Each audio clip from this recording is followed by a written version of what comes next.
عليه ومن سيئات أعمالنا من يهده الله فلا مضل له ومن يضلل فلا هادي له ونشهد أن لا إله إلا الله وحده لا شريك له ونشهد أن محمدا عبده ورسوله أرسله تعالى بالحق بشيرا ونذيرا بين يدي الساعة اللهم صل على محمد وعلى أزواجه وذريته كما صليت على آل إبراهيم وبارك على محمد وعلى أزواجه وذريته كما باركت على آل إبراهيم إنك حميد مجيد أما بعد فيا عباد الله وإخواني في الله وأحبتي فيه أوصيكم ونفسي أولا بتقوى الله اتقوا الله جل وعلا في السر والعلن واجتنبوا الفواحش ما ظهر منها وما بطن وقال تعالى يا أيها الذين آمنوا اتقوا الله حق تقاته ولا تموتن إلا وأنتم مسلمون صدق الله مولانا العظيم وقال نبينا عليه أفضل الصلاة والتسليم إنما الأعمال بالنيات صدق رسول الله صلى الله عليه وسلم الحمد لله சர்வ புகழும் புகழ்ச்சியும் ஏகநாயன் எல்லாம் வல்ல அல்லாஹ் ஜல்ல ஜலாலுஹு அம்ம நவாலுஹு ஒருவனுக்கு உரித்தாகட்டும் என்று சொல்லி எல்லாம் வல்ல அல்லாஹ்வை எல்லா நிலையிலும் போற்றி புகழ்ந்து ஸலாத்தும் ஸலாமும் எம் உயிரினும் மேலான உத்தம திருத்தூதர் கண்மணி நாயகம் முஹம்மது முஸ்தபா அஹ்மது முஜ்தபா ரசூல் அக்ரம் ஸல்லல்லாஹு அலைஹி வஸல்லம் அவர்கள் மீதும் அவர்களது அடியற்று வாழ்ந்த சத்திய சஹாபாக்கள் தாபிஈன்கள் தபா தாபிஈன்கள் இம்மார்க்கும் இம்முறை இலகுவாக வந்து சேர வேண்டும் என்ற நல்ல நோக்கத்தில் அல்லும் பகலும் அயராது பாடுபட்ட நால்வரும் இமாம்கள் நாதாக்கள் இறைநேச செல்வர்கள் நம் அனைவரின் மீதும் உலக பரியந்தும் உருவாக வேண்டும் என்று சொல்லி வல்லவன் அல்லாஹ்விடத்தில் துஆ செய்து கொண்டு அல்லாஹ்வுடைய கடமையை நிறைவேற்றுவதற்காக வேண்டி அவனது இல்லத்தில் கொழுமி இருக்கும் சங்கை மிகுந்த ஆலிம் பெருமக்களே, சங்கையான திருக்குர்ஆனை நெஞ்சில் சுமந்திருக்கக்கூடிய ஹாஃபிதுகளே, ஷரியத்தை செவ்வனை வழிநடத்தி கொண்டிருக்கக்கூடிய வயதில் மூத்தவர்களே, ஷரியத்தின் கொடி ஏந்தி முடிக்க வளர்ந்து வரும் வாலிப சமூகமே, இளம் சிறார்களே, இந்த நல்ல நேரத்தில் தக்வா வாழ்வின் இலக்காக ஆக வேண்டும், இந்த தக்வாவின் வழியாக மட்டுமே ஈருலகிலும் வெற்றி பெற்றுக் கொள்ள முடியும் என்று சொல்லி அடியனாக எனக்கும் அன்பர்களாக உங்களுக்கும் வசியத் என்னும் நற்கட்டளை பிறப்பித்துக் கொண்டேன்.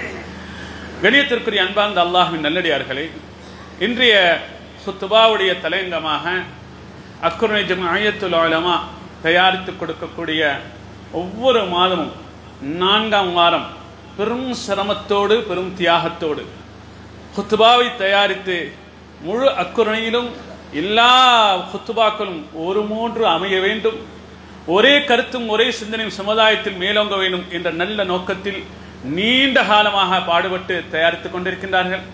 அதனுடைய தொடர்ச்சியாக இந்த 4ஆம் வாரம் ஜம்இய்யத்துல் உலமா தொகுத்து கொடுத்திருக்கக்கூடிய குத்துபாவுடைய தலையங்கம் அல்லாஹ்வின் தூதுவர் ஸல்லல்லாஹு அலைஹி வஸல்லம் அவர்கள் தாவா களத்தில் தீனுக்காக செய்த தியாகங்களும் அர்ப்பணிப்புகளும் என்ற தலைப்பு.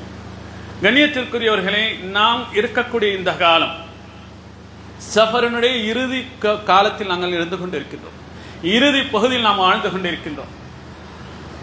இன்னும் சில நாட்களில் உலகத்தின் வசந்தம், ஷரியத்தின் ஈமானுடைய இஸ்லாத்தினுடைய வசந்தம் என்று பெயர் பெற்ற ரபியானில் அவ்வல் மாதம் நம்மை முன்னோக்கி வர இருக்கின்றது. அல்லாஹ் அந்த மாதத்தை நமக்கு மட்டுமல்ல அகில உலகக்கும் வசந்தமாக ஆக்கி அருள் புரிவானாக. இந்த மாதத்தின் பரக்கத்தினால் இந்த உம்மத்துக்கு ஏற்பட்டிருக்கக்கூடிய அத்தனை சிரமங்களையும் போக்கி நீக்கி அதற்குண்டான பரிகாரங்களை ஏற்படுத்தி ஒரு சுபிட்சமான வாழ்க்கையை வழங்கிடுவானாக. கண்ணியத்திற்குரியவர்களே, இந்த மாதம் வந்து விட்டாலே அருமை ரசூலுல்லாஹி ஸல்லல்லாஹு அலைஹி வஸல்லம் அவர்களை பற்றி நினைக்காமல் இருக்க முடியாது. யார் ஸல்லல்லாஹு அலைஹி வஸல்லம் அவருடைய பிறப்பை பற்றி கரிசனை காட்ட மாட்டாரோ, அக்கறை கொள்ள மாட்டாரோ, அவருடைய ஈமான் சந்தேகத்திற்குரித்தான். கண்ணியத்திற்குரியவர்களே, என்னிடத்தில் என்னுடைய நபியினுடைய பிறப்பு என் பிறப்பை விட, என் மனைவி மக்களின் பிறப்பை விட, என் கண் குளிர்ச்சியான குழந்தைகளின் பிறப்பை விட என்னுடைய நபியினுடைய பிறப்பு எனக்கு இன்பமும் களிப்பும் கண்ணியமும் நலவு மிக்கதாக அமைய வேண்டும். அந்த அடிப்படையில் தான் கண்ணியத்திற்குரியவர்களே, ஒவ்வொரு வருடமும் சுமார் 12 வருடங்களாக அல்லாஹுடைய கிருபையில் அக்கருணை ஜமியத்துல் உலமா இந்த தலைப்பை ஒவ்வொரு வருடத்திலும் 4வது மாதம் ரபியுல் அவ்வல் நெருங்கிவிட்டால் இதை மைய தலைப்பாக எடுத்து பேசுகின்றது.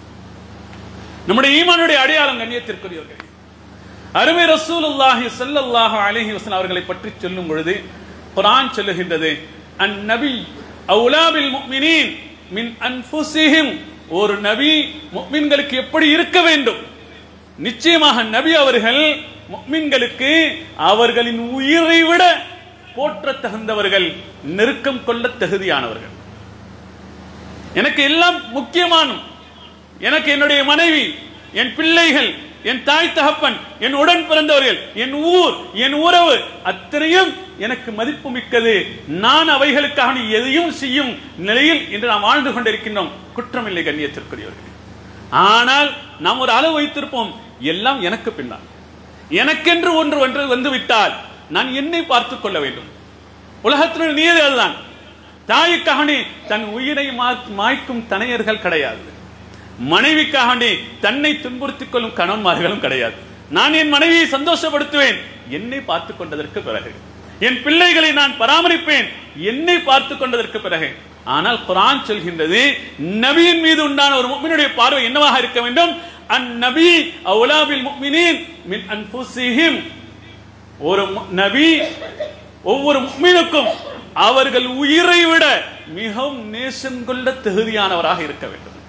நான் என்னை மட்டுமல்ல, என் மனைவி மக்களை விட அல்ல, என் பெற்றோர் உற்றாரை விட மட்டுமல்ல, என்னை விட எனக்கு ஏதாவது என்று சொன்னால் அல்ஹம்துலில்லாஹ் நான் தாங்கிக் கொள்வேன். எனது நபிக்கு, எனது கண்மணி நாயகம் ஸல்லல்லாஹு அலைஹி வஸல்லம் அவர்களுக்கு என்று சொன்னால் நான் விட்டுக் கொடுக்க மாட்டேன் என்ற லட்சியத்தோடு வாழ்வது ஈமானுடைய அடையாளம் என்று குர்ஆன் நமக்கு பறைசாற்றுகிறது.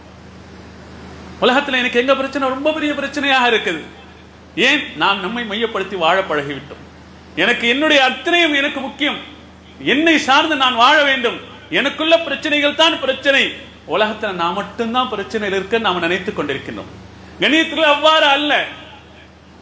ஒரு ஈமானுடைய அடையாளம் மையமாக எனக்கு கண்மணி நாயகம் ஸல்லல்லாஹு அலைஹி வஸல்லம் என்னுடைய உயிரை விட மேலானவர்களாக மாற வேண்டும். அந்த ஸல்லல்லாஹு அலைஹி வஸல்லம் எப்படி வாழ்ந்தார்கள்?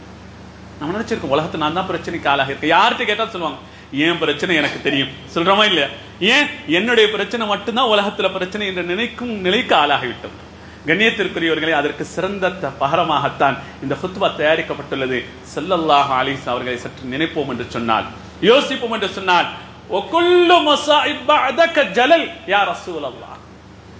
ஸல்லல்லாஹு அலைஹி வஸல்லம் சரியாக புரிந்தால் நம் வாழ்வின் பிரச்சனைகள் இல்லாமல் போகும்.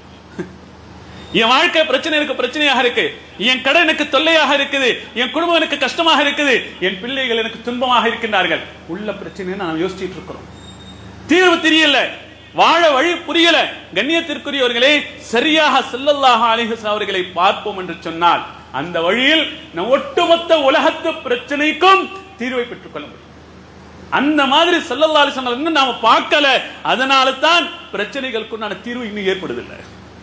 யாரெல்லாம் நபியை நபியாக பார்த்தார்களோ, தன் உயிரை விட குர்ஆன் காட்டிய வழியில் தன் உயிரை விட மேலானவர்களாக பார்த்தார்களோ, தன் அத்தனை பிரச்சனைக்குண்டான தீர்வுகளை நபியின் வாழ்க்கையில், நபியின் வழிகாட்டுதலில், நபியின் தியாகத்தில், நபி ஸல்லல்லாஹு அலைஹி வஸல்லம் அர்ப்பணிப்பில் பெற்றுக் கொண்டார்கள்.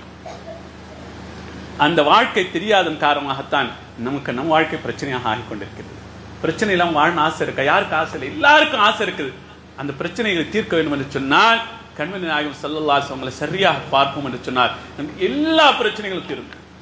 அது காசாவுடைய பிரச்சனை மட்டுமல்ல, பலஸ்தீனுடைய பிரச்சனை மட்டுமல்ல, அக்கனுடைய பிரச்சனை மட்டுமல்ல, அமெரிக்கா பிரச்சனையாக இருக்கட்டும், ஐரோப்பா பிரச்சனையாக இருக்கட்டும், உலகத்து அத்தனை பிரச்சனைகளும் தீர்வதற்கு சிறந்த வழி ஸல்லல்லாஹு அலைஹி வஸல்லம் அவர்களை ஸல்லல்லாஹு அலைஹி வஸல்லம் அவர்களாக பார்த்து அவர்களுடைய வாழ்க்கையில் இருக்கக்கூடிய பாடங்களை எடுத்து படித்து நாம் புரிந்து வாழ்வோம் என்று சொன்னால் நம் வாழ்க்கை மிகவும் இலகுவாக ஆகிவிடும்.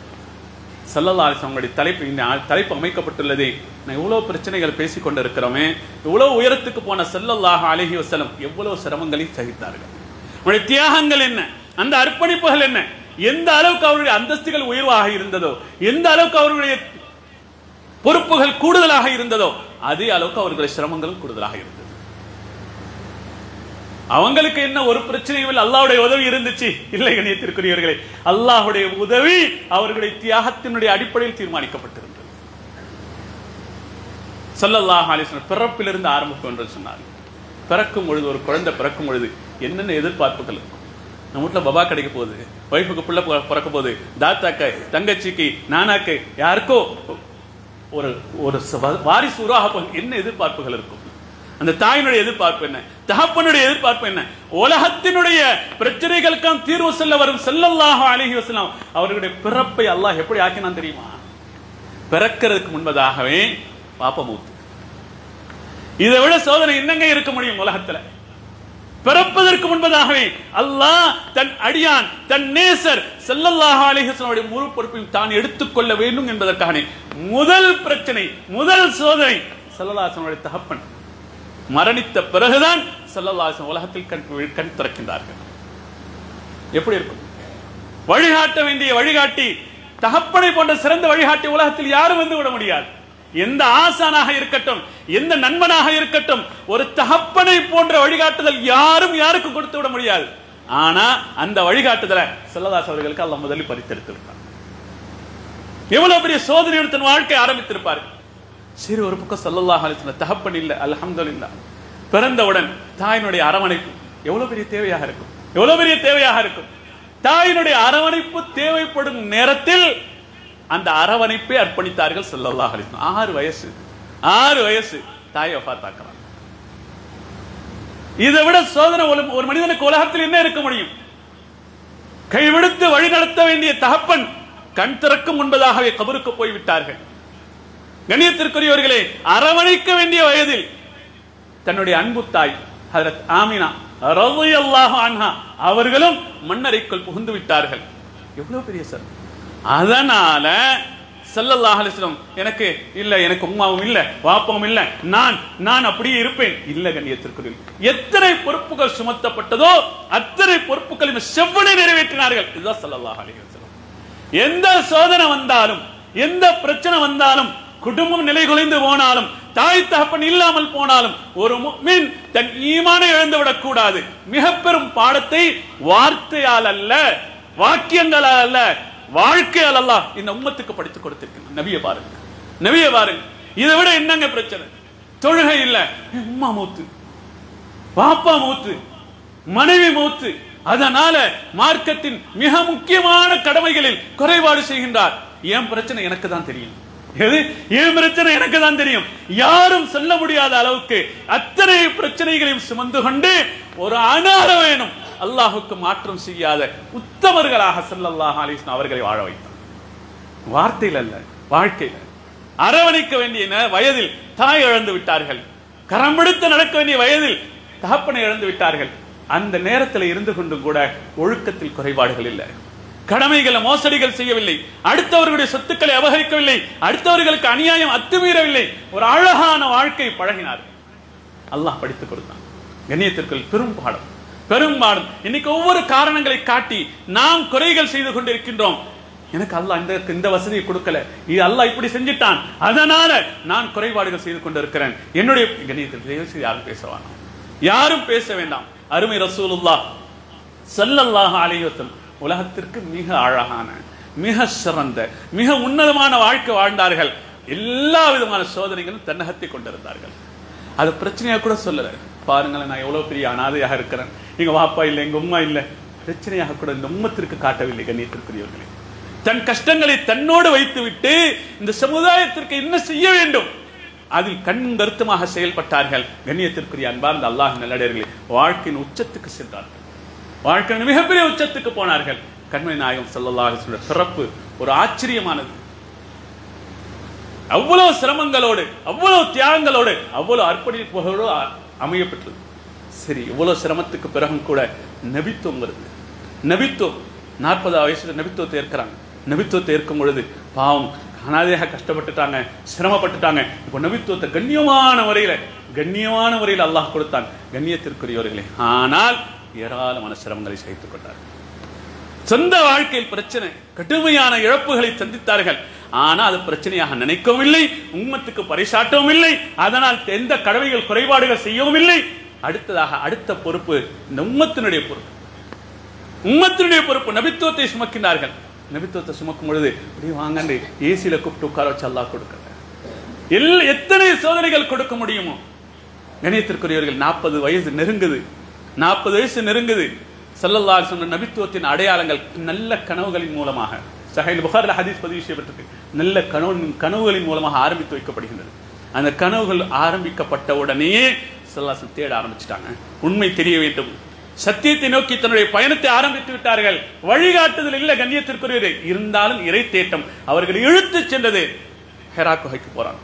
கரடு முரடான பாதை. இறைவனை அடைந்து விட வேண்டும். வாழ்க்கையில் என்னங்க நாம செஞ்சிருக்கிறோம்? சின்ன சின்ன காரியங்களை கூட சகித்துக் கொள்ள முடியவில்லை. எல்லாத்துக்கும் அல்லாஹ் குறை சொல்லிக் கொண்டு இருக்கிறோம். அல்லாஹ் எங்களை துவேஷம் சொல்லி சமுதாயத்தை அரசாங்கத்தை யார் யாரையும் குறை சொல்லிக் கொண்டிருக்கின்றோம். கண்ணியத்தில் எந்த குறையும் யார் மீதும் சுமத்தாமல் ஒட்டுமொத்த தியாகத்தையும் தன்னிலே சுமந்து கொண்டு சமூகத்திற்கு செய்ய வேண்டிய அத்தனை காரியங்களை செவ்வனை செய்தார்கள். இதுதான் ஸல்லல்லாஹு அலைஹி வஸல்லம். அதனால தான் அல்லாஹ் சொல்றான், இந்த நபியை பாருங்க, அந்நபி அவ்லாவில் மினமின் அன்புசி. ஸல்லல்லாஹு அலைஹி வஸல்லம் நபித்துவம் ஆரம்பிக்கிறது எப்படி தெரியுமா ஆரம்பிக்குது? நல்ல கனவுகள். கண்ணியத்தில் கனவுகளுக்கு பிறகு ஹிரா குகையில இறை தேட்டத்தில் பல நாட்கள் பல இரவுகள் வணக்க வழிபாடுகள் ஏற்படுறாங்க. எனக்கு சத்தியம் தெரிய வேண்டும், உண்மை விளங்க வேண்டும். ஒரு நாள் தியாகம் செய்திருக்கிறோமா? இறைவனை தேடி காசை தேடி எத்தனை நாடுகளுக்கு எத்தனை ஊர்களுக்கு எத்தனை பயணங்கள் செய்திருக்கின்றோம். பொருளுக்காக வேண்டி, மனைவிக்காக வேண்டி, குழந்தைகளுக்காக வேண்டி, அழிந்து போகும் அத்தனைக்காக இவ்வளவு முயற்சி செய்திருக்கின்றோம். சத்தியத்தை தேடி படைத்த இறைவனின் வழிகாட்டுதலை தேடி எத்தனை பிரயாணங்கள் செய்திருக்கிறோம், எத்தனை முயற்சிகள் செய்திருக்கின்றோம், எத்தனை சிரமங்களை சகித்துக் கொண்டிருக்கின்றோம். கணியத்திற்குரியல் போறாங்க ஹிரா குகையில நீண்ட நாட்கள் பல இரவுகள் வணக்க வழிபாடுகள் ஈடுபடுவாங்க. ஏன்? இறைவனை அடைய வேண்டும் என்ற நோக்கத்தில். அதனுடைய பலனாக திடீர்னு ஒருத்தர் வந்து நிற்கிறாங்க முன்னுக்கு. அறிமுகமற்றவர், முன்ன பின்ன பார்த்தது கிடையாது. கணியத்தில் வந்து நின்றவர் நின்றாலும் பரவாயில்லை. சொல்றாங்க ஸல்லல்லாஹு அலைஹி வஸல்லம் பிடிச்சு என்னை இழுத்து அணைச்சாரு ஒரு ஆணை. என் ஹத்தா பலக மின்னில் ஜஹது, என் உயிர் பிரிந்து விடுமோ என்று அஞ்சும் அளவுக்கு ஒரு நசிச்சார். இப்படிதான் நபித்துவம் ஆரம்பிக்கின்றது, நுபுவத் ஆரம்பிக்கின்றது. ஸல்லல்லாஹு அலைஹி வஸல்லம் நபி அல்லாஹ்வுடைய உதவி பெற்றவர்கள். அந்த உதவி சும்மா வரல. தன் உயிர் பிரிந்து விடுமோ என்று நான் அஞ்ச லம்மத்தன் அவரை என்னை அணைத்த அணைப்பிலே நசுக்கிய நசுக்களிலே நான் மரணித்து விடுவேனோ என்று அஞ்சும் நிலைக்கு நான் ஆனேன். இப்ப விட்டுட்டு சொல்ற இக்ரா ஓதுங்க. மாணவியக்காரி என்ன ஓதுன்னு எனக்கு தெரியாது. சொல்லிக் கொடுத்து ஓத சொன்ன ஓதுவோம். சொல்லிக் கொடுக்கவே இல்லை. இக்ரா சொன்னார் அவர், இக்ரா என்று சொல்லி. நான் சொன்னேன் மகாநபியக்காரி நான் எனக்கு ஓத தெரியாது. மீண்டும் அணைத்தார். மீண்டும் உயிர் போகும் நிலை. மீண்டும் விட்டார். மீண்டும் இக்ரா என்று சொன்னார். மீண்டும் அதே நிலை. கண்ணியத்திற்கு 1க்கு 3 முறை என் உயிர் பிரிந்து விடுமோ என்று நான் அஞ்சும் அளவுக்கு ஆளாகி இப்ப விட்டுட்டு சொல்றார், இக்ரா பிஸ்மி ரப்பிக்கல் லதீ ஹலக். இது ரொம்ப ராகமாக இருக்கு எங்களுக்கு குர்ஆன். அந்த குர்ஆனை ஓதுறதுக்கு நாங்க படுற சிரமம். எங்க உம்மா அப்பா மேல குறைகள் சொல்லிக் கொண்டிருக்கின்றோம். அஜத் மேல குறை சொல்லிக்கிட்டு இருக்கிறோம். கண்ணியத்திற்குரியவர்களே, ஸல்லல்லாஹு அலைஹி வஸல்லம் குர்ஆன் ஓதுவதற்கும் கூட, குர்ஆனை பெறுவதற்கு கூட பெரும் தியாகம். எவ்வளவு தியாகம்! அதனுடைய உச்சத்தை சொல்லிவிட்டார்கள். உயிர் போகும் அளவுக்குண்டான தியாகம். இந்த தியாகத்தின் அடிப்படையில் தான் நபித்துவம். இந்த தியாகத்தின் அடிப்படையில் தான் குர்ஆன் இந்த உம்மத்துக்கு கொடுக்கப்பட்டுள்ளது. எவ்வளவு பெரிய தியாகம், எவ்வளவு பெரிய தியாகம்! இப்ப நாம சொல்லுவோம், நான் குர்ஆனுக்காக என்ன தியாகம் செஞ்சிருக்கிறேன்? நான் செய்த தியாகம் தியாகமா? கண்ணியத்திற்குரியவர்கள், நம்முடைய தியாகத்தை கொஞ்சம் யோசிப்போம். தியாகம் செய்து இருக்கின்றோமா? தியாகம் ஏதோ யோசித்தாவது இருக்கின்றோம். அப்படி நல்ல இருக்கக்கூடிய குர்ஆன், எத்தனை குர்ஆன்கள் கைவிடப்பட்ட நிலையில் இருக்கின்றது. ஸல்லல்லாஹு அலைஹி வஸல்லம் குர்ஆனை பெற்றுக்கொள்வது அரபு சமுதாயத்தில் பிறந்தவர்கள், அரபு அத்தனை விளக்கங்களும் பெற்றவர்கள். ஆனால் குர்ஆனுடைய கண்ணியத்திற்குரிய சிரமத்தோடு தான் அந்த குர்ஆனை பெற்றுக்கொண்டார்கள். புகாரினுடைய ஆரம்ப பாடத்தை ஹதீஸ்கள் நமக்கு உணர்த்தி காட்டுகின்றது.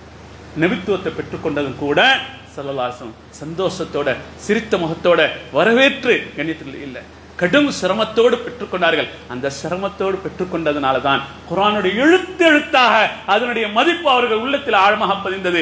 எந்த காலத்திலும் இந்த காரணத்தால் குர்ஆனுடைய ஒரு சிறு சட்டத்துக்கு கூட மாற்றம் செய்யக்கூடாது. கஷ்டப்பட்டு தேடணுங்க, கஷ்டப்பட்டு தேடணும். வாழ்க்கையில மார்க்கம் சும்மா கிடைச்சதுனாலதான் நமக்கு இவ்வளவு பெரிய மதிப்பு இல்லாத நிலை.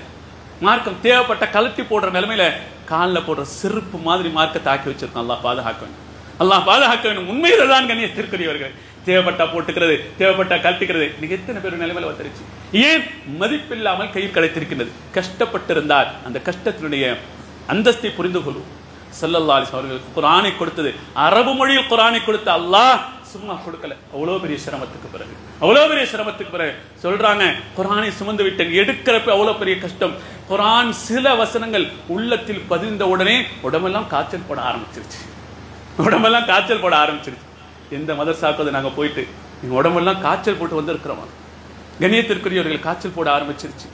அதனுடைய பாரம், அதனுடைய உண்மை, அதனுடைய தாக்கம் சகித்துக் கொள்ள முடியவில்லை. போத்தி விடுங்கள், ஜம்மிலூனி ஓடி வருகின்றார்கள் தனது அன்பு மனைவி ஹஜ்ரத் கதீஜா ரலியல்லாஹு அன்ஹா அவங்களுக்கு போத்துறாங்க. எவ்வளவு பெரிய தியாகம் செய்ய வேண்டியதாக இருந்தது என்று சொன்னால், தன்னால் தாங்கிக் கொள்ள முடியும் குர்ஆனுடைய வஹீனுடைய அந்த வேகத்தை, குர்ஆனுடைய வஹீனுடைய வேகத்தை தாங்கிக் கொள்ள முடியவில்லை. அதன் தாக்கத்தை, அதன் சக்தியை புரிந்து கொள்ள முடியவில்லை. போறாங்க, வரக்கத்து பின் நௌஃபல்ட்ட கூட்டு போறாங்க. மனைவி ஹஜ்ரத் கதீஜா ரலியல்லாஹு அன்ஹா அவர் கூப்பிட்டு ஆசுவாசப்படுத்துறார். நீங்க பயப்பட வேணாம், உங்களை சந்திக்க வந்த அந்த மனிதர் மிக நல்ல மனிதர். அது சொன்னதுக்கு பிறகுதான் அவங்களுக்கு ஒரு ஆறுதல் கிடைக்குது. அல்லாஹ் என்னை கைவிடல, நான் மார்க்கத்திற்காக தேர்ந்தெடுக்கப்பட்டிருக்கிறேன். கண்ணியத்திற்குரியவர்களே, ஸல்லல்லாஹு அலைஹி வஸல்லம் மார்க்கத்தை பெற்றதும், குர்ஆனை பெற்றதும், குர்ஆனுடைய வசனங்களை பெற்றதும், ஒரு சில வசனங்களை பெறுவதற்கு ஒட்டுமொத்த குர்ஆனையும் சிரமமில்லாமல் பெற்றுக்கொள்ள வேண்டும், கஷ்டமில்லாமல் அடைந்து கொள்ள வேண்டும். அதனாலதான் குர்ஆனுடைய மதிப்பும் மரியாதையும் மார்க்கத்தின் ஆழமும் நம் மனதில் பதியாமல் இருக்கிறது. அன்பார்ந்த அல்லாஹ்வின் நல்லடியார்களே, ஒரு புறத்தில் இது, அடுத்த புறத்தில் தன்னுடைய தாவத்துடைய பணிகள் ஸல்லல்லாஹு அலைஹி வஸல்லம் எந்த சமுதாயத்தில் கண்ணியமாக வாழ்ந்தார்களோ, சமூக அந்தஸ்தில் அவர்களை அடித்துக்கொள்ள ஆள் இல்ல, அத்தனை பேருக்கும் அத்தனை உதவிகளை செய்து கொடுத்தார்கள். எத்தீமாக பிறந்தார்கள், தாய் இழந்தார்கள், கஷ்டத்தை சுமந்தார்கள். அத்தனைக்கு முகம் காட்டாமல், கண்ணியத்திற்குரியவர்களே, எந்த விதமான மனம் கோணாமல் தன்னுடைய காரியங்களை, கடமைகளை நிறைவேற்றது. சமுதாய பொறுப்புகளா, என்னென்ன பொறுப்புகள் இருக்கோ, என்ன இந்த சமுதாயம் கைவிட்டுருச்சு, நான் அனாதையாக இருக்கிறேன், நான் சிரமத்தில் இருக்கிறேன், என்னை யாரும் பார்க்கல, நான் சமுதாயத்தை இல்ல. கண்ணியத்திற்குரிய இந்த ஹதீஸில் ஹஜ்ரத் கதீஜா ரலியல்லாஹு அன்ஹா ஹஜ்ரத் ஸல்லல்லாஹு அலைஹி வஸல்லம் பார்த்து ஆறுதல், மனைவி கணவனை பார்த்து கஷ்டப்படும் பொழுது ஆறுதல் சொல்றாங்க, கல்லா வல்லாஹ், அல்லாஹ் சத்தியமாக சொல்கின்றேன். அவங்க ஈமானை ஏற்றுக்கொண்டவர்கள், இஸ்லாத்தை புரிந்தவர்கள் அல்ல. ஹஜ்ரத் கதீஜா சொல்றாங்க, கணவனுடைய தியாகத்தை, கணவனுடைய உண்மையான வாழ்க்கை நிலைகளை பார்த்து விட்டு சொன்னார்கள், வல்லாஹ் லா யுஹ்ஸீக அல்லாஹ் அபதா, அல்லாஹ் சத்தியமாக சொல்கிறேன், அல்லாஹ் உங்களை ஒரு நாள் கேவலப்படுத்த மாட்டான். மாப்பிள்ளைக்கு மனைவி சொல்லும் வார்த்தை, நாங்க நம்முடைய மனைவிடத்தில் என்ன வாழ்க்கை வாழ்க்கை, என்னுடைய மனைவி என்னை ஆறுதல் படுத்த என்ன வார்த்தைகளை சொல்றான். கண்ணியத்திற்குரியவர்களே, என்னுடைய எத்தனை பிரச்சனைகள் எனக்கு என் மனைவிக்கு தெரியும். என்னுடைய மனைவி என்னை கண்ணியப்படுத்த, என் மனதை தேற்றுவதற்கு, என்னை தைரியப்படுத்த என்ன வார்த்தைகளை பயன்படுத்துறாங்க. அந்த மனைவி உத்தம மனைவி, தன் கணவன் ரசூலுல்லாஹி ஸல்லல்லாஹு அலைஹி வஸல்லம் அவங்க சொன்ன வார்த்தை, கல்லா வல்லாஹ் லா யுஹ்ஸீக அல்லாஹ் அபதா இன்னக லதஸிலுர் ரஹீம. நீங்கள் நபி, நீங்கள் நபிங்கிற அந்த வெளிச்சம் இன்னும் வரல. இன்னக லதஸிலுர் ரஹீம, நீங்கள் குடும்பத்தை சேர்ந்து வாழ்றீங்க, குடும்பத்தை சேர்ந்து வாழும் மனிதனை அல்லாஹ் ஒரு நாள் வீணாக்க மாட்டான். கண்ணியத்தில் ஒரு மனைவி கணவனுக்கு சொல்லும் எவ்வளவு ஒரு அழகான வழிகாட்டுதல், எவ்வளவு ஒரு ஆறுதலான வார்த்தை. மனைவி அந்த வார்த்தையில ஸல்லல்லாஹு அலைஹி வஸல்லம் பெருமான ஆறுதலை பெற்றுக்கொண்டார். இன்னக லதஸிலுர் ரஹீம வ துக்ஸிபுல் மாதூம், இல்லாதவர்கள், வறியவர்கள், சிரமப்பட்டவர்களுக்கு நீங்க சம்பாதிச்சு கொடுக்குறீங்க. நபியுடைய வாழ்க்கை எப்படி இருந்துச்சு? நுபுவத்துக்கு முன்பதாகவே ஸல்லல்லாஹு அலைஹி வஸல்லம் வாழ்க்கை சமுதாயத்தில் எவ்வளவு முக்கிய பங்காற்றினார். சமுதாயத்துக்கு ஒரு தேவையா? இன்னைக்கு சமுதாயத்துக்கு சமீபத்தில் ஒரு சகோதரர் சொன்னார், ஹஸரத் இன்னும் கொஞ்ச காலம் போனா அவர் ஜனாசா கமிட்டியில் வேலை செய்யறாராம். ஜனாசா வேலை எனக்கோ வேலை இல்லை, பொறுப்பாக இருந்து செயல்பட்டு கொண்டு இருக்கிறார். ஒரு ஊருக்கு ஜனாசா கமிட்டி இருக்குதா இல்லையா? அவர் சொல்ல, இன்னும் கொஞ்ச நாள் போனா ஜனாசா அடக்கிறதுக்கு ஆள் இருக்காது. ஏன்? வளர்ந்து ஒரு சமுதாயம் ஜனாசாக்களுடைய விஷயத்தை அக்கறை செலுத்துறாங்க. இல்ல, தேவை நிறைவேறினா போதும், வேலை என்ன முடிஞ்சா போதும், நான் எதுக்கு வந்து நிக்கணுங்கிற தேவையில்லை. அந்த சமுதாயம் அல்லாஹ் பாதுகாக்கும். நாளைக்கு என்ன நடக்குன்னு சொல்ல முடியாது. நம்முடைய ஜனாசாக்கள் குளிப்பாட்ட யாரும் இருப்பார்களா தெரியாது. கண்ணியத்தில் தேடிக்கொள்ளும். ஸல்லல்லாஹு அலைஹி வஸல்லம் நபித்துவம் கிடைப்பதற்கு முன்பதாகவே சமூகத்து பொறுப்புகளை தன்னை பின்னை பிழைத்துக் கொண்டார்கள். யாருக்கு என்ன தேவை? சிரமப்பட்டவர்களை இனங்கண்டு துக்ஸிபுல் மாதூம் வத்தக்ரில் லைஃப், விருந்தாளிகளை உபசரிக்கும் நல்ல பண்பு கொண்டவர்கள் நபியே. கணவனை பார்த்து மனைவி சொல்லுமார்கள். எந்த மனைவிக்கு, எந்த கணவனுக்காவது மனைவி எடுத்து நற்சான்று கிடைத்திருந்தால் இதை விட பெரிய பாக்கி வேற ஒன்றும் இல்லை. நபிக்கு கிடைத்த நற்சான்று. எங்க பொண்டாட்டி நம்மளை இப்படி சொல்றாங்களா? மனைவிமார்கள் விளங்கும் விதமாக நம் குடும்ப உறவுகள் எப்படி இருக்குது, நம் சமூக பொறுப்புகள் எப்படி இருக்குது. மனைவி சொல்லுவாங்க, சமூக தேவைக்காண்டி யாராவது மாப்பிள்ளையை தேடி போனா வீட்டில் இல்லைன்னு சொல்லி மனைவி உள்ளே, கணவனை உள்ளே வைத்துக்கொண்டு பொய் சொல்லும் மனைவிமார்கள். ஏன்னா மாப்பிள்ளைக்கு அது பிடிக்காது. ஒருவேளை மனைவி வந்து கூப்பிடுறாங்க, யாரும் கூப்பிட்டு வந்திருக்கிறாங்க, மனைவி மேல கோவப்படுற இன்றைய சமுதாயம் அப்படிதாங்க. ஸல்லல்லாஹு அலைஹி வஸல்லம் எப்பேற்பட்ட சமூக சிந்தனை கொண்டவர்களாக இருந்தார்கள் என்று சொன்னால், கண்ணியத்திற்குரியவர்களே, மனைவி சொல்றாங்க, இன்னக லதஸிலுர் ரஹிம வ தக்ஸிபுல் மஅதூம் வ தக்ரில் லைஃப் வ துஈனு அலா நவாயிபில் ஹக். காலத்தின் கோலத்தால் சீற்றங்களுக்கு கஷ்டங்களுக்கு ஆளான யாரையும் நீங்கள் நபி விட்டு வைத்தது கிடையாது. நீங்கள் உங்கள் புறத்திலிருந்து உதவி செய்யக்கூடிய நல்ல பண்பு கொண்டவர்களாக இருந்தீர்கள். அல்லாஹ் உங்களை ஒரு நாள் கைவிட மாட்டார், கேவலப்படுத்த மாட்டார். கண்ணியத்திற்குரிய சமூக பொறுப்புல தான் கஷ்டப்பட்டவர்கள், தான் வறிய நிலையில் இருந்தார்கள், தான் தாய் இழந்தார்கள், தகப்பனை இழந்தார்கள், ஆதரவற்று இருந்தார்கள். ஆனால் சமுதாயத்தை ஆதரவற்ற நிலைக்கு விடவில்லை. இதான் ஸல்லல்லாஹு அலைஹி வஸல்லம்.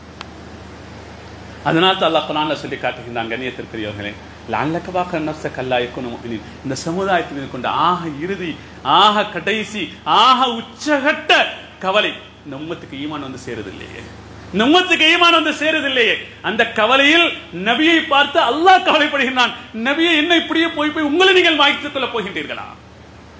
இவங்க ஈமானை ஏற்றுக்கொள்ளலைங்கிற காரணத்தினால நீங்கள் உங்களை மாய்த்துக் கொள்ள போகின்றீர்களா என்று அல்லாஹ் ஆயத்தை இறக்கக்கூடிய அளவுக்கு உம்மத்துக்கு சமுதாயத்தின் மேல் உண்டான கவலை. நினைக்கிறதே ஒரு புறத்துல. அடுத்ததாக மறைமுகமாக வணக்க வழிபாடுகள் ஈடுபட்டாங்க, தன்னை நிலைநிறுத்திக் கொண்டார்கள். அடுத்ததாக அல்லாஹ் ஆயத்தை இறக்கிறான், இது போதாது, ஃபஸ்ட் ஆபிமா துமர், இவ்வளவு கஷ்டம் தியாகம் இவ்வளவு செஞ்சாச்சு, போதும். அல்லாஹ் சொல்ற ஃபஸ்ட் ஆபிமா துமர் வாரித் அனில் முஷ்ரிகின். நபி இது போதாது, இந்த சமுதாயத்துக்கு முன்னுக்கு பகிரங்கமாக உங்களுடைய பிரச்சாரத்தை வெளிப்படுத்துங்க. உங்களுடைய நபித்துவத்தை, உங்கள் பொறுப்புகளை உம்மத்துக்கு பகிரங்கமாக வெளிப்படுத்துங்கள். வெளிப்படுத்த வந்தாங்க ஸல்லல்லாஹு அலைஹி வஸல்லம். எந்த சமுதாயம் கண்குளிர்ச்சி என்று பார்த்துக் கொண்டிருந்தார்கள், எந்த சமுதாயம் தனக்குண்டான வழி ஒளி என்று பார்த்தார்களோ, அதே சமுதாயம் ஒரு ஊர்ல ஒரு மனிதன் கண்ணியத்தில் அவ்வளவு உச்சக்கட்ட கண்ணியத்தில் இருந்து அவர் கீழே இறங்கினாக்க அதை விட ஒரு அவமரியாதை வேற எதுவும் இருக்க முடியாது. எந்த சமுதாயம் தன்னை கண்ணியப்படுத்தியதோ அதே சமுதாயத்தினுடைய வேற ஒரு காரணமும் இல்லை. ஸல்லல்லாஹு அலைஹி வஸல்லம் சொல்றாங்க, அல்லாஹ் ஆயத்தை இறக்கிட்டான், வந்திர அஷீரத்தக்கல் அக்ரபீன், நெருக்கமான உறவுக்காரர்களுக்கு எச்சரிக்கை செய்யுங்கள், பகிரங்கமாக கூப்பிட்டு சொல்லுங்க. அவ்வளவு நாள் தனக்கு தன் இறைவனுக்கு உண்டான தொடர்புகளை மறைத்து ரகசியமாக தேவையுள்ளவர்களோடு மட்டிட்டு செய்து கொண்டிருந்தார்கள். இப்போ பகிரங்கமாக சொல்லுங்க. ஸல்லல்லாஹு அலைஹி வஸல்லம் பகிரங்கமாக சொல்வதற்கு தயாராக ஆகின்றார்கள். ஒட்டுமொத்த குடும்பத்தார்களை ஒன்று சேர்க்கின்றார்கள். இந்த குடும்பம் எல்லாம் தன் கண்குளிர்ச்சியாக கருதி கொண்டிருந்தார்களோ, தனக்குண்டான பரக்கத்தும் ரஹ்மத்தும் இந்த நபியின் மூலமாக, இந்த மனிதர் மூலமாக என்று எந்த குடும்பம் போற்றிக் கொண்டிருந்ததோ அந்த குடும்பமே கல்லெடுத்து மண்ணள்ளி வீசக்கூடிய நிலைமையில் உருவாகிவிட்டது. தப்பல்லக், சாச்சா அபூலஹப் அவன் சொன்னான், தப்பல்லக் அலிஹாதா ஜமாஅத்தனா, நாள் முழுக்க உனக்கு நாசம் உண்டாகட்டும்.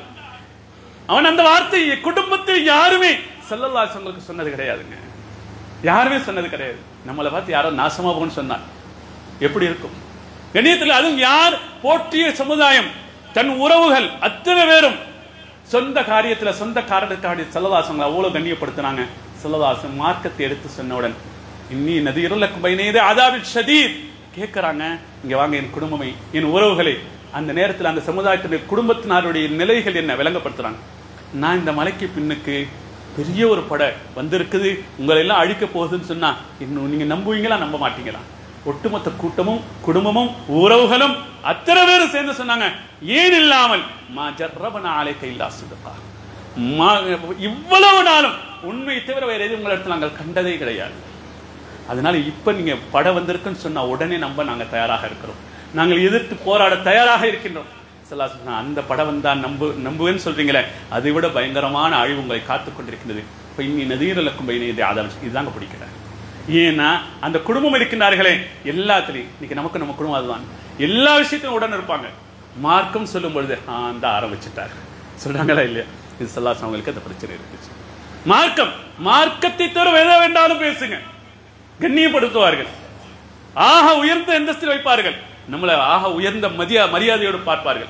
ஆனா மார்க்கத்தினுடைய சிறு தகவல்களை சொல்லிவிட்டாலும் சகித்துக் கொள்ளாத முறைக்கு கொதித்து எழும்புவார்கள். இது நமக்கு மட்டும் உண்டான பிரச்சனை இல்லை, ஸல்லல்லாஹு அலைஹி வஸல்லம் அவர்களுக்கு ஆக ஆழமாக பதிந்திருக்கிறது. யாரெல்லாம் கண்ணியப்படுத்தினார்களோ, சாதிக்க அமீன் என்று போற்றி புகழ்ந்தார்களோ, மண்ணை அள்ளி வீசி அவன் சொன்னான், தப்பல்லக சாயிரல் யௌம் அலிஹாதா ஜமாஅத்தனா. இந்த மார்க்கத்தினுடைய எச்சரிக்கை செய்வதற்காக நீ மறுமை பற்றி, மறுமன் ஒண்ணு கிடையாது, நாங்க ஏற்றுக்கொள்ள மாட்டோம்.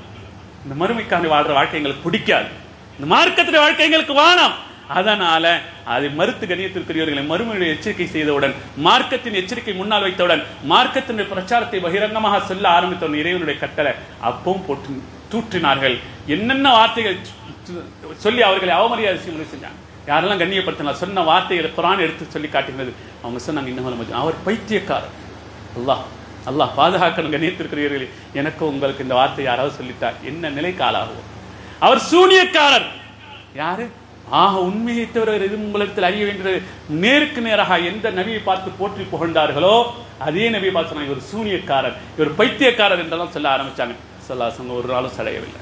கண்ணியத்துக்கு இவ்வளவு செய்துவிட்டு தான் இந்த மார்க்கத்தின் முறை கொண்டு வந்து சேர்த்திருக்கிறார்கள். நாங்கள் இந்த மார்க்கத்துக்கு என்ன செஞ்சிருக்கோம், இந்த குர்ஆனுக்காக என்ன செஞ்சிருக்கிறோம்? அன்பார்ந்த அல்லாஹ் நல்லடியார்களே, இதெல்லாம் மக்காவுடைய வாழ்க்கை. இதெல்லாம் மக்காவுடைய வாழ்க்கை. எந்த நேரத்திலும் தன் கஷ்டங்களை கஷ்டமாக கருதி கடமைகளில் குறைபாடு செய்யவில்லை. மார்க்கத்தை முன்னிறுத்துவதில், மார்க்கத்தின் வழியாக தன் சமுதாயத்தின் தீர்வு ஏற்படும் என்பதில் உறுதியாக இருந்தார்கள். வாழ்ந்த அத்தனை வாழ்க்கையின் கண்ணியத்திற்குரியவர்களை பெரும் வெற்றி பெற்றுக் கொண்டார்கள். எனக்கு உங்களுக்கு உண்டான பிரச்சனை என்ன? என்ன உம்மத்து புகழ்வரையும் புகழ்ந்துகிட்டே இருக்கும். நான் இப்போ அந்த புகழ்களை ஏற்றுக்கொண்டிருப்பேன். மார்க்கத்துக்காண்டி சிரமங்களை எடுத்துக்கொள்ள நான் தயாரில்லை. நான் மார்க்கத்தை சொன்னா என் உம்மத், என் குடும்பம் என்னை அகௌரவப்படுத்தும். அது எனக்கு ரொம்ப சிரமமாக இருக்கு. இல்லை, இதில் தாங்க நாங்கள் முன்னுக்கு நிற்கணும். எந்த அளவுக்கு சலுகைகளை கொடுக்கின்றோம் அதே அளவுக்கு சட்டங்களை சொல்லவும் தெரிந்திருக்க வேண்டும். அன்பார்ந்த அல்லாஹ் நல்லடியார்களே, நபியினுடைய உச்சகட்ட தியாகம் யாருமே செய்ய முடியாத தியாகம். மொத்தம் 6 பிள்ளைகள். அங்கீகரிக்கப்பட்ட தகவல். கூடுதலாக சில தகவல்கள் பதிவு செய்யப்பட்டு 6 பிள்ளைங்க பிறந்துச்சு. 6 பிள்ளைகள் பிறந்துச்சு. கண்ணியத்தில் அதில் 5 பிள்ளைகளுடைய மரணத்தை கண்முன்னுக்கு கண்டாங்க ஸல்லல்லாஹு அலைஹி வஸல்லம். 5 குழந்தைகள் தான் பெற்றெடுத்த பிள்ளைகள். 4 பெண் பிள்ளைகள், 2 ஆம்பளை பிள்ளை. வராசத் கண்ணியத்திற்குரியவர்களே, வாரிசுகளாக இருக்கக்கூடியவர்கள். அந்த வராசத்தை அல்லாஹ் பறித்தெடுத்து விட்டார். கண்ணுக்கு முன்னுக்கு தன் குழந்தைகள் மரணம் அடைந்ததை பார்த்தார்கள். ஒரே ஒரு பொம்பளை பிள்ளை மட்டும்தான் ஸல்லல்லாஹு அலைஹி அவர்களுக்கு பிறகும் அது சய்யிதா ஃபாத்திமா ஹயாத்தோட தான். மற்ற எல்லா பிள்ளைகளும் ஸல்லல்லாஹு அலைஹி கண்ணுக்கு முன்னுக்கு புள்ள மூத்தா போனுச்சு. என் குழந்தைகள் மூத்தாகிடுச்சு, என் புள்ள மூத்தா போயிடுச்சு, அதனால எனக்கு மார்க்க காரியத்தில் இன்ட்ரெஸ்ட் இல்லைன்னு சொல்லக்கூடிய 1000 பேர் இருக்கிறோம். கொஞ்சம் யோசிச்சு பாருங்க. ஸல்லல்லாஹு அலைஹி வஸல்லம் கண்ணியத்திற்குரியவர்களே, பெற்றெடுத்த அத்தனை குழந்தைகளையும் இழந்தார்கள். 6க்கு 5 பேரை இழந்தாங்க.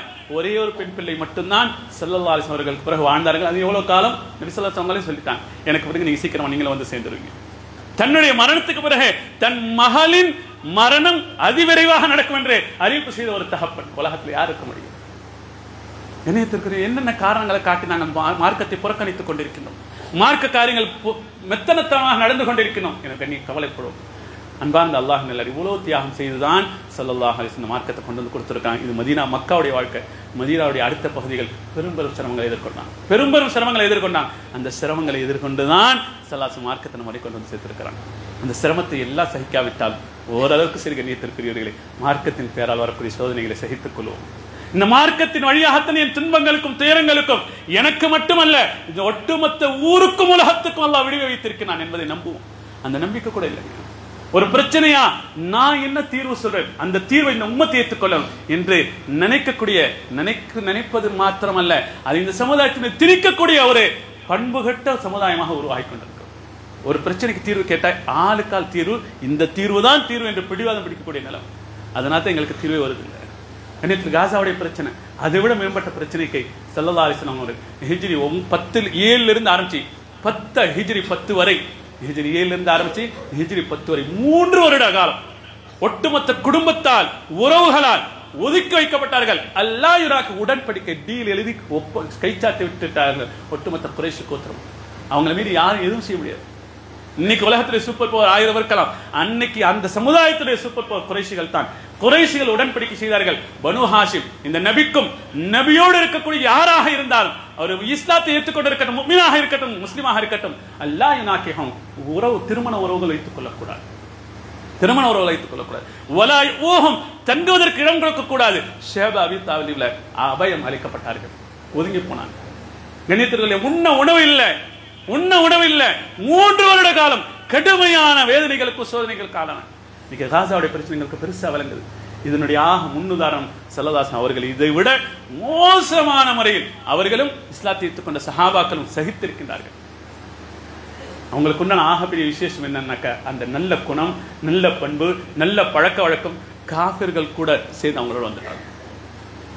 கண்ணியத்திற்குரிய அன்பார்ந்த அல்லாஹ் ஸல்லல்லாஹு அலைஹி வஸல்லம் 3 வருட காலம் இந்த தொல்லைகளுக்கு பிறகு கொஞ்சம் விடுவு கிடைக்குது, வெளியில வராங்க. வந்து பார்த்தால் யாரெல்லாம் அபயம் கொடுத்து மிக பெரும் பாதுகாப்பை வழங்கி கொண்டிருந்தார்களோ அபூ தாலிப் மரணிக்கின்றார்கள்.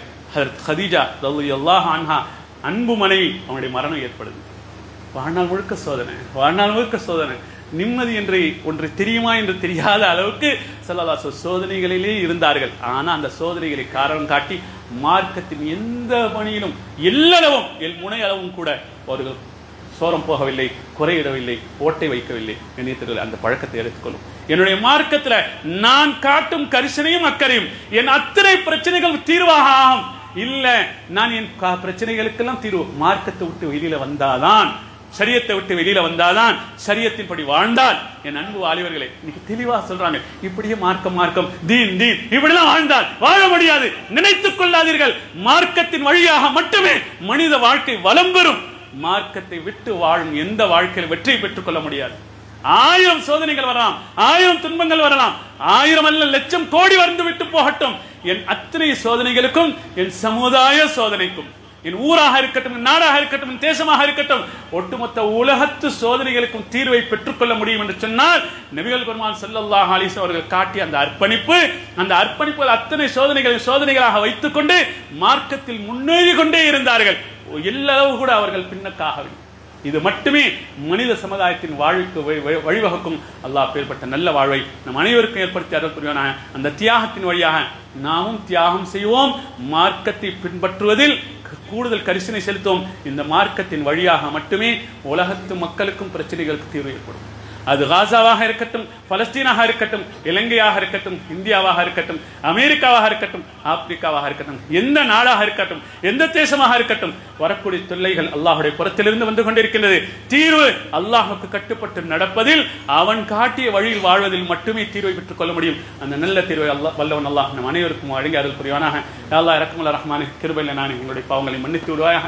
யா அல்லாஹ் கடும் தொல்லைகளை சகித்துக் கொண்டும் கூட மார்க்க காரியங்களில் எல்லளவு கூட குறை செய்யாத கண்மணி நாயகம் ஸல்லல்லாஹு அலைஹி வஸல்லம் அவர்கள் நபியாக பெற்றிருக்கின்ற யா அல்லாஹ், அந்த நபியினுடைய பரக்கத்தால் யா அல்லாஹ் சிரமங்களை சுமந்து கொண்டு யா அல்லாஹ் தியாகத்தோடு யா அல்லாஹ் மார்க்கத்தில் முன்னேறுவதற்கு நற்பாக்கியத்தை நசீபாக்குவாயாக. இறுதி மூச்சு வரை மார்க்கத்தின் படித்தரங்களில் முன்னேறக்கூடியவர்களை பட்டியலை சேர்த்து விடுவாயாக. யா அல்லாஹ் காரணங்களை, சோதனைகளை காரணம் காட்டி யா அல்லாஹ் மார்க்கத்தை விட்டு விலகிய கூட்டத்தில் எங்களை சேர்த்து விடாது. யா அல்லாஹ் இறுதி முடிவு நல்லதாக ஆக்கி விடுவாயாக. யா அல்லாஹ் குறிப்பாக இந்த கசாவில் பலஸ்தீனில் பாதிக்கப்பட்டுக்கூடிய முஸ்லிம்களுக்கு விடுவை ஏற்படுத்துவாயாக. யா அல்லாஹ் ஈமான் கொண்ட ஒரே காரணத்தால், இஸ்லாத்தை ஏற்றுக்கொண்ட காரணத்தால் யா அல்லாஹ் நோய்களுக்கும் பஞ்சங்களுக்கும் பசிக்கும் பட்டினிக்கும் ஆளாக இருக்கின்றார்களே அல்லாஹ். உன்னுடைய சக்தி விசாலமானது யா அல்லாஹ். நீ இரக்கம் உள்ளவன் யா அல்லாஹ். ஸல்லல்லாஹு அலைஹி வஸல்லம் அவர்களுக்கு உதவி செய்தவன் யா அல்லாஹ். சஹாபாக்களுக்கு உதவி செய்தவன் யா அல்லாஹ். முன்னுள்ள நபிமார்களுக்கு உதவி செய்தவன் யா அல்லாஹ். யா அல்லாஹ் அநியாயக்காரர்களை அழித்தொழித்தவன் யா அல்லாஹ். உனது சக்தியின் மூலமாக யா அல்லாஹ் இஸ்ரேலின் அந்த கொடுங்கோன்மை அரசாங்கத்தை அல்லாஹ் அதற்கு உதவி செய்யக்கூடிய அத்தனை அநியாயக்கார அரசர்களையும் அழித்தொழித்து யா அல்லாஹ் முஸ்லிம்களை கண்ணியப்படுத்தி யா அல்லாஹ் ஈமானை இஸ்லாத்தை வெற்றி பெறச் செய்வாயாக. யா அல்லாஹ்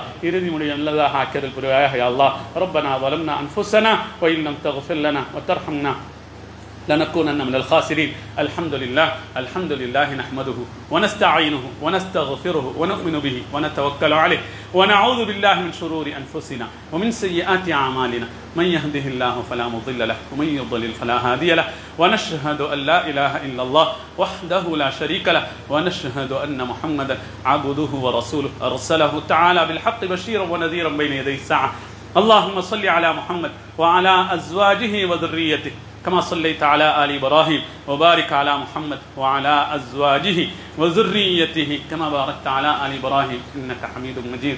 أما بعد فيا عباد الله وحدوا الله فإن التوحيد رأس الطاعات واتقوا الله فإن التقوى ملاك الحسنات. عليكم بالصدق فإن الصدق ينجي والكذب يهلك. وقال تعالى يا أيها الذين آمنوا اتقوا الله وكونوا مع الصادقين. أقول قولي هذا أستغفر الله العظيم لي ولكم ولسائر المسلمين من كل ذنب وخطيئة فاستغفروه تجدوه غفورا رحيما.